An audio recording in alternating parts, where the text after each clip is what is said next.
Psaume 117.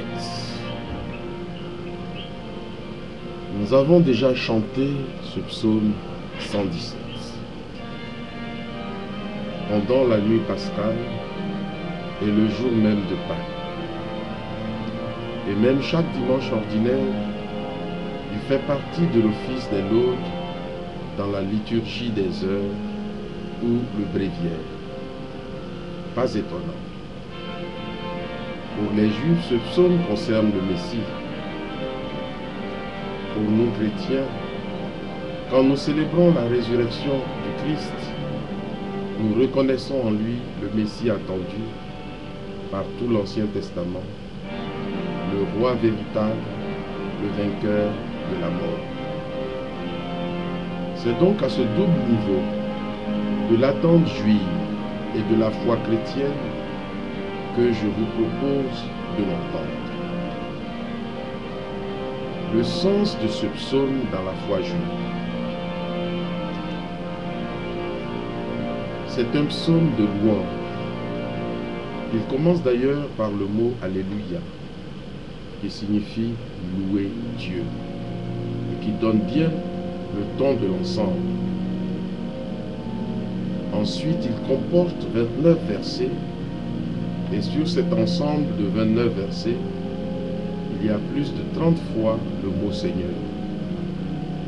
Les fameuses 4 lettres du nom de Dieu en hébreu, ou au moins Yah, qui en est la première syllabe. Et ce sont autant de phrases de louange pour la grandeur de Dieu, l'amour de Dieu, l'œuvre de Dieu pour son peuple, une vraie litanie. Ce psaume de louange est chanté pour accompagner un sacrifice d'action de grâce au cours de la fête des Tentes. Cette fête très importante qui dure 8 jours en automne. On a fait des traces de la joie de cette fête dans le texte même du psaume. Par exemple, voici le jour que fit le Seigneur, jour de fête et jour de joie. Ou encore, donne Seigneur, donne le salut. C'est exactement le sens du mot Hosanna qui est chanté de nombreuses fois au cours des processions qui jalonnent les cérémonies de la fête des Tentes. Béni soit au nom du Seigneur, celui qui vient. Cette expression revient également dans cette liturgie. Celui qui vient, c'est le Messie qu'on attend. Dieu, le Seigneur, nous illumine. Le dernier jour, on procédait à une illumination spectaculaire du temple.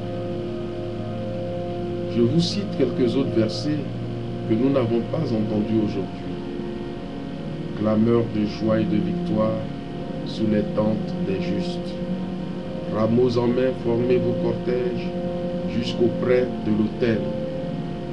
Ce sont également des allusions à la fête des Tentes. Clameur de joie et de victoire sous les tentes des justes. La fête des Tentes se caractérise justement par le fait que l'on habite pendant 8 jours sous des tentes en souvenir des tentes de l'Exode après la sortie d'Égypte, pour retrouver le goût de l'alliance. Rameaux en main, formez vos cortèges jusqu'auprès de l'autel. Pendant la fête des Tentes, on fait des processions autour de l'autel en agitant des rameaux. Tout ceci, c'était les mots de la louange. Voici les motifs maintenant. Pour parler de l'histoire d'Israël, le psaume raconte l'histoire d'un roi qui vient d'affronter une guerre sans merci et qui a remporté la victoire. Et ce roi vient rendre grâce à son Dieu de l'avoir soutenu. Il dit par exemple, on m'a poussé, bousculé pour m'abattre, mais le Seigneur m'a défendu. Toutes les nations m'ont encerclé. Au nom du Seigneur, je les détruis. Et encore, Non, je ne mourrai pas, je vivrai et j'annoncerai les œuvres du Seigneur. C'est donc un individu qui parle ici. Un roi qui a miraculeusement échappé à toutes les attaques des pays qui l'assaillaient. Mais en réalité, nous savons qu'il faut lire entre les lignes. C'est l'histoire du peuple d'Israël. De nombreuses fois, au cours de son histoire, il a frôlé l'anéantissement. Mais à chaque fois, le Seigneur l'a relevé. Et il chante dans cette grande fête des tentes. Non, je ne mourrai pas, je vivrai. Et j'annoncerai les œuvres du Seigneur. Ce rôle de témoin des œuvres du Seigneur, c'est la vocation propre d'Israël. Et c'est dans la conscience même de cette vocation qu'il a puisé la force de survivre à toutes ces épreuves au long de l'histoire.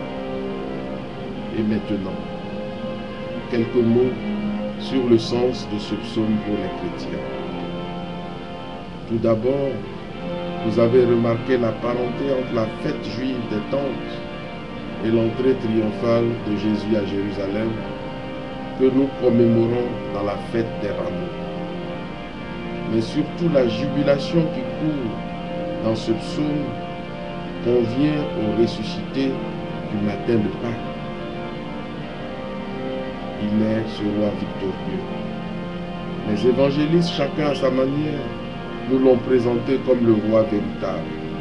Pour n'en citer qu'un, par exemple Matthieu a construit l'épisode de la visite des mages de manière à bien nous faire comprendre que le véritable roi n'est pas celui que disent les historiens, c'est-à-dire Hérode, mais l'enfant de Bethléem. Ou bien Jean, dans le récit de la Passion, nous présente bien Jésus comme le vrai roi des Juifs. En méditant le mystère de ce Messie rejeté, méprisé, crucifié, les apôtres ont découvert un nouveau sens à ce psaume. Jésus est cette pierre angulaire, rejetée par les bâtisseurs et qui devient la pierre maîtresse. Je n'ai pas eu le temps aujourd'hui de parler de la pierre angulaire, mais nous en avions parlé le dimanche dernier. Lui rejeté par son peuple, il est devenu la pierre de fondation de l'Israël nouveau. Il est vraiment celui qui vient au nom du Seigneur. Comme dit le psaume, l'expression même a été employée lors de son entrée triomphale, solennelle à Jérusalem. Enfin, je disais tout à l'heure que ce psaume était chanté à Jérusalem à l'occasion d'un sacrifice d'action de grâce. Jésus, lui, vient d'accomplir le sacrifice d'action de grâce par excellence. Il est l'Israël nouveau qui rend grâce à Dieu, son Père. C'est même ce qui caractérise Jésus. Toute son attitude envers son Père n'est qu'action de grâce. Et c'est cela justement qui inaugure entre Dieu et l'humanité l'alliance nouvelle, celle où l'humanité n'est que réponse d'amour à l'amour du Père.